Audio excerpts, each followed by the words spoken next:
doing, sir? Everything good to go? We live and direct. Sweet, man. Hey, I mean, listen. This is the behind the scenes stuff. This is the, you know what I'm saying. This is the free flowing conversation piece. I tell people all the time, man. Like you gotta have a controlled process for your life, right? Like it can't be expected to just happen. You gotta have some type of, without trying to sound preachy, you gotta have literally a plan for your life, and whatever that looks like is going to be unique to you. And that's not me just saying that. I've heard Jay-Z say it, right? These are people that are successful. These are people that obviously have gone through some things in their life. And I don't know. I've always thought that if you believe hard enough, that things will work out. But like, I'm a man of faith and a man of God, spirituality. So whatever that looks like to you, it's faith without works is dead, right? So I could believe whatever I want to believe, but my earthly body, this realm, this spiritual plane we on, I have to still do work and produce action of some sort, right? Can't just start with belief. And I mean, excuse me, can't just stop with belief. It has to start with that. And I think a lot of people just lose sight of that and just figure, well, I see people successful. It just happened, you know. And for those listening, I'm literally, this is kind of me brainstorming. I'm here with mega producer Mark U Certified. I'm gonna always give him his props and glory, because if it wasn't for him and his expertise, his talent, we're not really hearing this. So I'm gonna, for sure. I know we talk about expectations. You weren't expecting me to bring you onto the cast, man. But yeah, it's all good. Like I said, I'm just in the background pushing buttons. So man, please.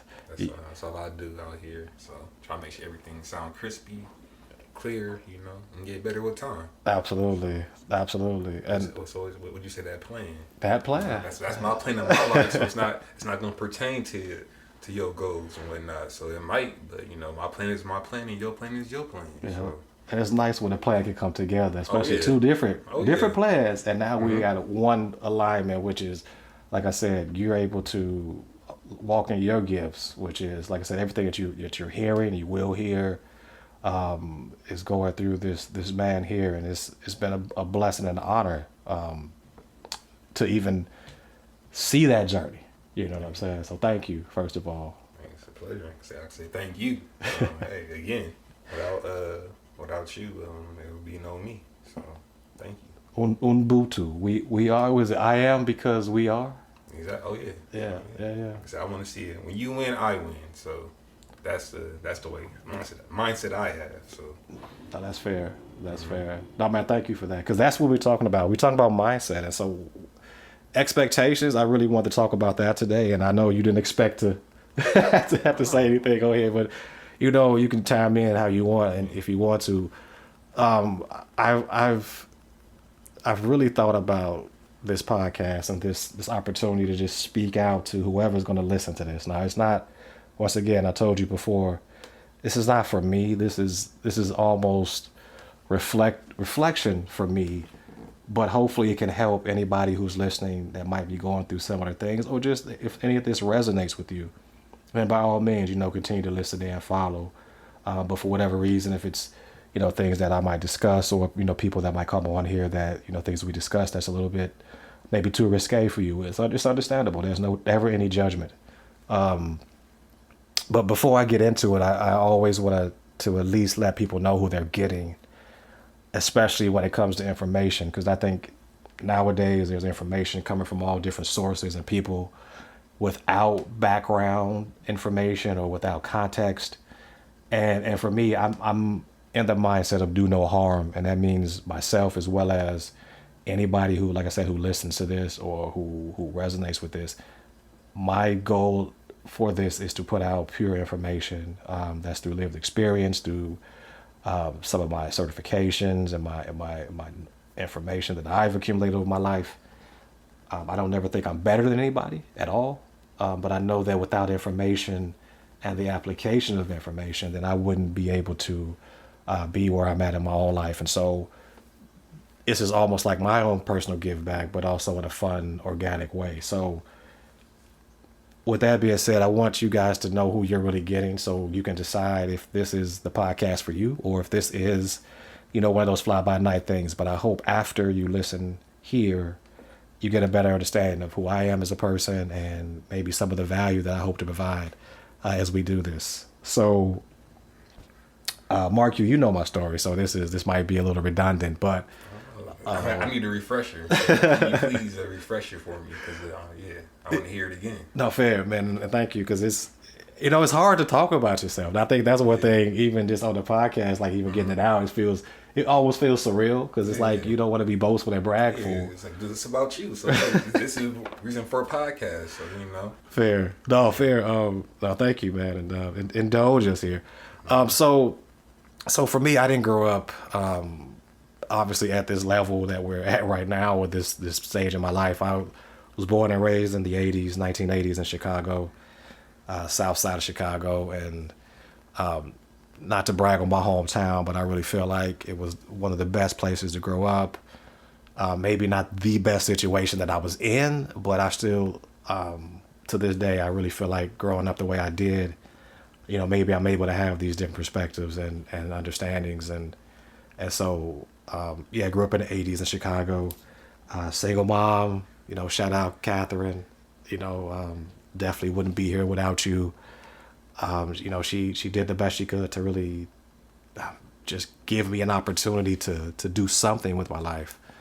So I grew up in the Roseland area. If anybody's from Chicago, you can remember Roseland in the 80s. I grew up on Vernon. It was, there's a lot of police brutality that was happening in the city. There was a lot of gangs and drugs. I mean, it just happened on that side of town. You get a chance to see maybe a little snippet of it through YouTube nowadays, but there was no YouTube in the 80s. And having to grow up in that situation, I never thought that I would see some of the things that I saw, just literally people just out for themselves, just trying to make a way for their family. I mean, whether it was stealing or, literally killing people for money.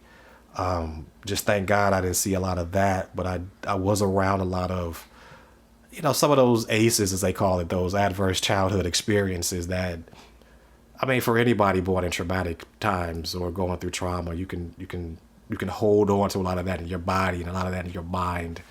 And that can, that can really take a toll on somebody who might not have that support system, right? And so, doing that, I had a mother who really saw that, okay, there has to be a better way to raise this black man or this young black boy in Chicago, with little to no resources. I still don't know how she did it to this day, but I saw a lot of things that I just didn't agree with. And I think in my spirit, I saw it through her, acts of service. She was really big into the community and trying to help, just be an example of what's possible. But I don't think, a lot of people in those situations really see or have the information that they need to really make informed decisions and get out of those situations. So I definitely want to give her honor and her praise there because she did the best she could, and I'll never forget that. But back to my story here, I had to, like I said, I had to endure some things, some bullying in school. I never talked about it a lot, but it made me question, just like, okay, like people say there's good in the world, but if I'm seeing these situations that it's unfair, police brutality for people of color, like just people treating you a different way because of the way you look, the way you think, the way you act. And I saw a lot of that growing up, and it really could have took a toll on me. But I think my mother had just a sixth sense to kind of keep me, involved in things outside of what was in my own initial community. So I grew up, I would think I went to Holy Name of Mary for grammar school, that was kind of that K through, that pre-K through second grade.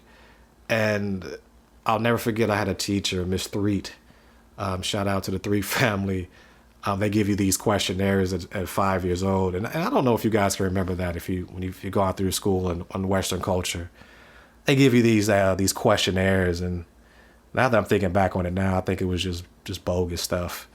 What do you want to be when you grow up, right? Like imagine telling somebody at 5 to map out their life, without any context, you know what I'm saying, without any understanding of what real life is entailing. What do you want to be when you grow up? And I remember vividly, it was only 3 things that came to mind because I really wanted to get out of, excuse me, I'm getting a little bit emotional. I really wanted to get out of that situation and do my mother proud. And I knew that at 5. I knew that I wanted to do the best I could because I saw her busting her butt to put me in these situations to succeed. And so, when they asked me that question, I remember I said I wanted to be a doctor, lawyer, or engineer. I said those 3 things I think about. And then the next day they came back and asked me, do you still want to do that, right? And I guess I had a chance to think about it. And maybe, Mark, now that we're talking about it, I don't think about it, this might have been the start to my journey, right? Like the start to my understanding of who I really am. I had a chance to think about it and reflect, and I was like, man, I don't think I want to be a lawyer, right? I don't think I could defend anybody that was guilty, right? Especially if I know they're guilty. Now my job is to defend them. I just don't think whatever's in me is going to allow me to do that. Got a conscience, right? You know what I'm saying? So I'm like, okay, no, we're going to X-nay on the lawyer A. And so for me, I said that was real. I still remember that, and I said I wanted to be a doctor, but mainly it was pediatrics. I really have a soft spot for children, and I knew that at 5, bro. I knew that at 5. That I really wanted to see children, just get off to that good start and just go on to be successful. But I knew if I saw blood or if I saw them hurting, I don't know how effective, I might be in that manner, right? You can deliver some bad news. Yeah. That's a whole different type of bad news when pediatrics. So. Yeah, it's different, man. And I knew that, I think, at an early age, right? And so engineering, which, lo and behold, as I get into my later story, I actually ended up getting my engineering degree from the Illinois Institute of Technology. But engineering, I really remember that they said the engineering of what we think about, of course, like electrical, chemical, these disciplines. I know there's many more, not to leave out any. But I knew that I wanted to help people, and I knew that if I could solve problems, right? If I could think my way through situations, if I could be of service in that manner, in a more cerebral manner, then maybe I could be of value, right? Not only to myself, but to my family. Now, this is what I'm thinking, right, at 5. Like, how do I utilize what my mother is giving me here with this, whatever platform, school or whatever camp she would put me in? I always thought, man, I'm not going to let her down because I know the crap that she has to go through. I see it. She didn't know I saw that, but I saw the stuff that she had to go through. And I said engineering. I said, okay, if I can help people solve problems, that sounds promising to me. I don't know what that takes. I have no idea other than they solve problems, they build stuff, they create stuff. And this whole world is engineered. If you look at it, everything you use in life is engineered. So you kind of creating the whole world by, following that path. Right. Hey, this is what reflection, and we always talk about balanced reflection. It allows you to make an informed decision. But going back to that, I never thought that, being able to solve problems on this space we're in would be where I'm at now. But anyway, so I got the questionnaire and I said engineer. And like I said, I'm at 5. I had no idea. So I go through my school, I guess, journey, if you will, K through 8th. Shout out to Holy Name. That whole crew, man. Y'all are amazing. If you get a chance to hear this, I still rock with y'all. But I get a chance to go through that school system there, that private school system. Once again, don't know how she came up with the funds to put me there. Maybe she volunteered on the weekends. I really don't know. But I was able to learn and understand religion there, Christianity. And so that was a big part of my journey. But understanding that there was something more to, maybe this school thing. There was something more to maybe this, journey I was on. And I just kind of kept that in the back of my mind. Mark you. You know what I'm saying? Like there's something greater than me here. I don't know what it is. And so I had a teacher when I actually got a chance to go to high school. I went to Brother Rice High School, South Side Chicago again, a Christian Brother School.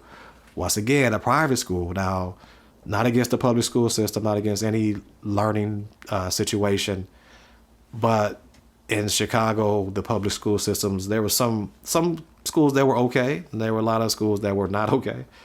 But statistically, if you were able to be in a private institution, a private school, statistically there was better outcomes there for people. Now, again, I get it. Everybody's different. Everybody's on their journey, and I truly believe that it doesn't matter where you come from.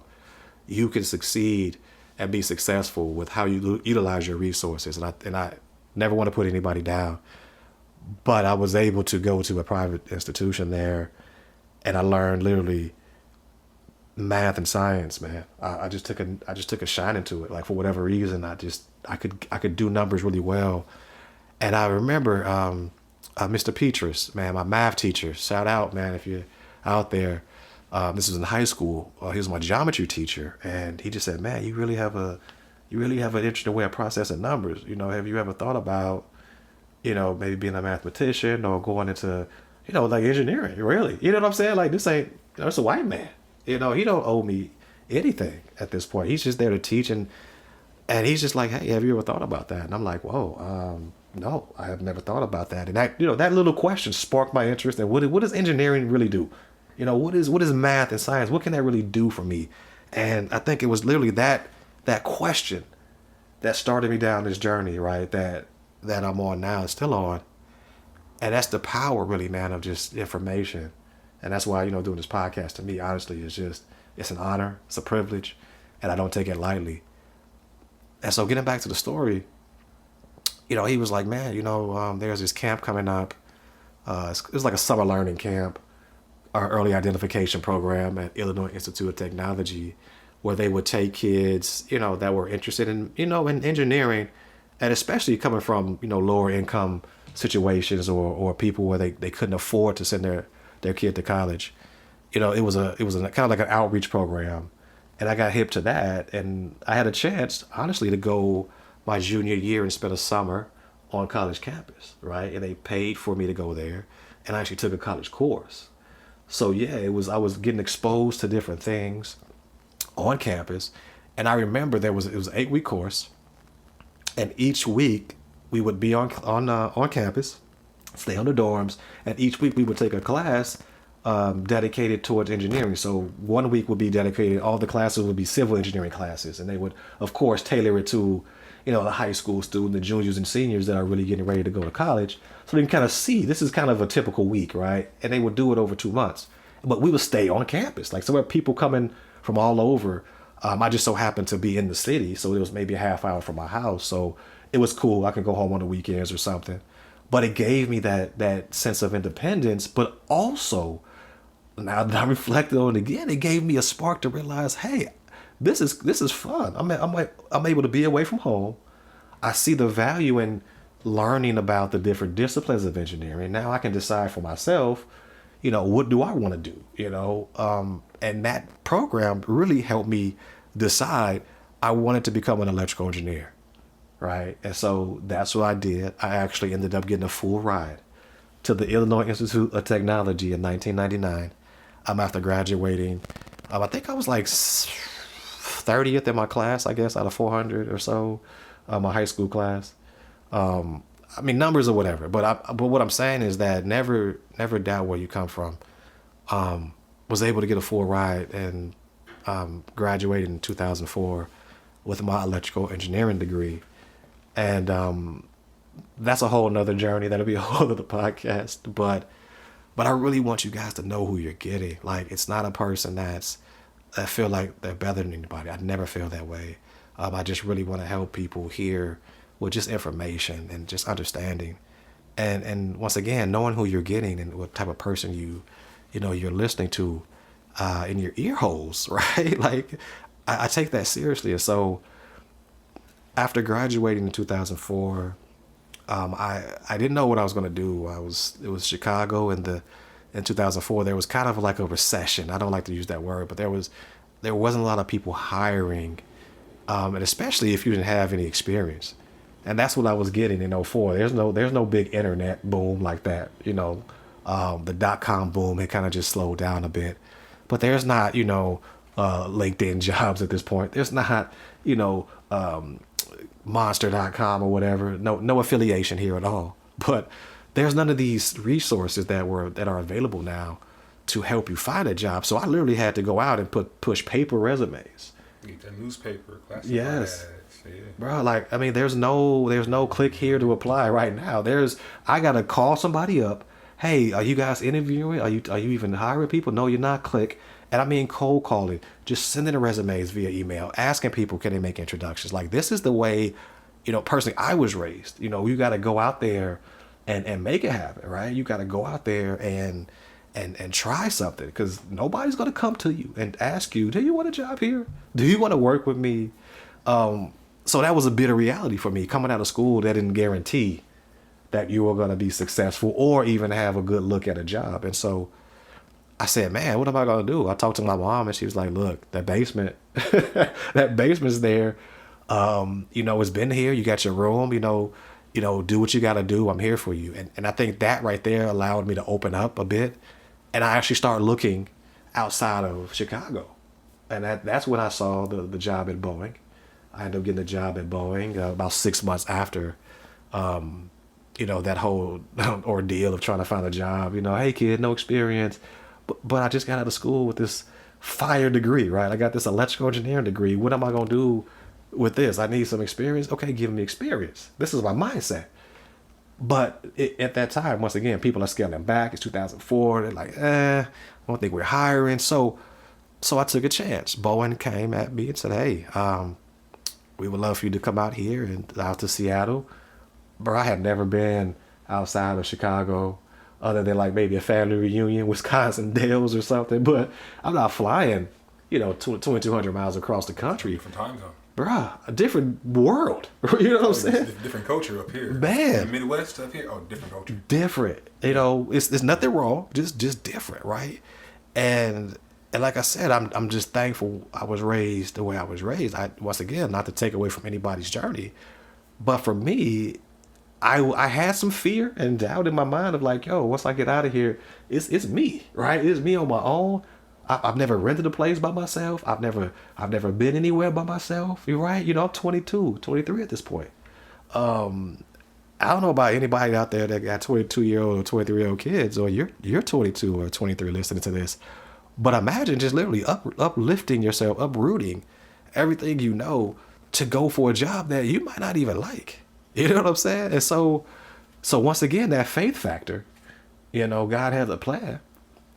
On faith, I said, man, I talked to my uncle. Shout out Uncle Mel, man. You like my father figure. All due respect, man. All due respect, man. You raised me. And I appreciate that. I talked to him and he was like, yo, son, you need to go out there and do that. You know what I'm saying? And this is him. He's like, worst case, they got some good salmon out there. You know what I'm saying? That's what he told me. That's some real stuff. You know what I'm saying? Yeah. But worst case, he like, don't even trip on what your mind is telling you. This is fear. He's like, you got an opportunity to do something great. I don't think you know it yet. And I never told him that. And once again, that's the power of having these conversations, man. I just want to let him know I heard him and I appreciate that. And I'm definitely not here right now without him speaking that life into me, and not that fear that unfortunately a lot of people that we hold in high esteem, they would, I don't think you should do that, because they are fearful of something that they're not capable of understanding, And so he could have did that. So always gonna give him his shouts and his glory on that. So shout out Uncle Mel. I appreciate you, man. And so came out here, '04 by myself. I was like, man, I don't know what to do. They put me up in a hotel for 30 days so you can go find an apartment. Like, once again, I don't know nothing. I'm talking nobody out here. I have no idea where to go, but I know that this feels uncomfortable, so it has to be right, because I'm so used to being in my comfort zone. So I get out here, I work for Boeing. I'm of course, I can't cannot talk about with all due respect when I'm talking about my wonderful wife, Mary, who I had the pleasure of meeting when I came out here in '04. We didn't meet each other and marry, of course, in '04, but I don't think I would have been as happy as I am now. You know what I'm saying? Without really going through this journey with her, and she's a big part of who I am as a person and why, for me giving back and really being authentic with this journey and this podcast has been a blessing to do. So I'm going to give her respect always there. But we were able to meet. We met here at South Center Mall actually in '04, and that was, like I said, the pinnacle of our life now. And so I'm going to fast forward just a little bit because I can get long-winded with the story, and we'll talk more about it as the podcast continues. But I really want y'all to know who you're getting. I mean, I've always loved to learn. I never felt like I was better than anybody, nor do I ever feel like that. And, just continuing down that path of learning, in 2008, I actually ended up getting my master's certification in project management from the Stevens Institute of Technology. And that's when I really understood and learned how to budget, how to plan, these skills that we're just not taught, Mark. You know what I'm saying? We're not taught these skills in the black community, in the brown community. And as I've started to learn and continuously learn, I realized that these things they're not evil. They're not good. It's information, and if you can use it, for the betterment of mankind. You can use it for the betterment of your life if you apply the knowledge. And that's what's happening. Most people are not applying the knowledge. You know what I'm saying? And so ended up going back, finishing that while I'm working full time at Boeing as a customer support engineer. And so did that. I did engineering for Boeing about 13 years. Also ended up going back to school again in 2019, getting my small business and entrepreneurship certification. And this happened, honestly, after leaving Boeing in 2018, after 13 years there. I ended up going to Microsoft as a senior program manager for cloud and AI on Azure networking, which, once again, a fantastic place to be. Just didn't work out for me there. I had other aspirations and left. Had a wonderful, interesting time there. That'll be another podcast where we definitely discuss some of the corporate things that I've learned. But left in 2019, right before the pandemic. And this is at the same time that my wife and I now started our own in-home academy, Bite Size Academy, BYTESIZE. So we have our own in-home academy as well. And that started right before the pandemic, which was another blessing. And in that same span, and once again, you need to know where this information is coming from and who you're getting. I didn't stop there. I ended up going back and actually getting my certified life coaching and success coaching certification through Jay Shetty Certification School. So I am a certified life coach as well. And just once again, as we go through this podcast, I'm definitely going to open up and let you guys know just my own journey, but I also want this to be our journey of discovery and vulnerability, and not having limiting and limiting beliefs, because I think we all have some of those in us. And throughout this journey of mine, I can say I've shedded a few of those limiting beliefs, and that's why this podcast to me is important, because this is something I've always wanted to do, just teach in some way, an organic way that wasn't forced, it wasn't like this is the only way. But if there's things that people go through and they learn a lesson, I've always felt that if they really get it, grasp it, and they can take it into their spirit, articulate it back in a way that everybody can understand and relate to it, I think that's the greatest honor, the greatest joy, because now you've hopefully saved somebody that, that maybe that hurdle that they don't have to go through in their journey, or maybe a different perspective so they can look at it a different way when they hit that particular roadblock that, you might have been able to articulate for them. And it's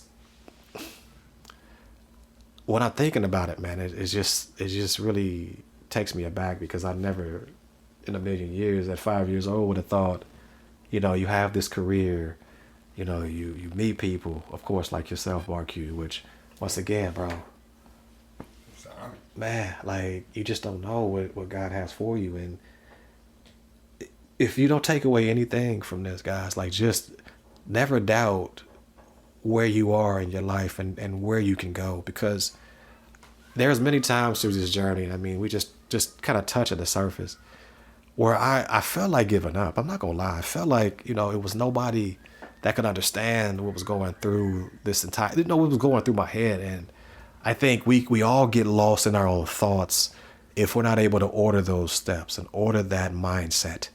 And that's what I'm about. That's what I try to do. And hopefully through this podcast, I'm able to help you build those tools, build that awareness, build the life that you want, because that is what's important. Honestly, I think as we all, do our thing. So just know I'm here on this journey with you. Certified life coach Al. Yes, I can say that now. I just wanted you to know. I didn't want to be boastful and bragful. But yes, I am a certified life coach, and I'm here to help. Okay? So if this resonates with you, please, please, please tap in with me. Let me know.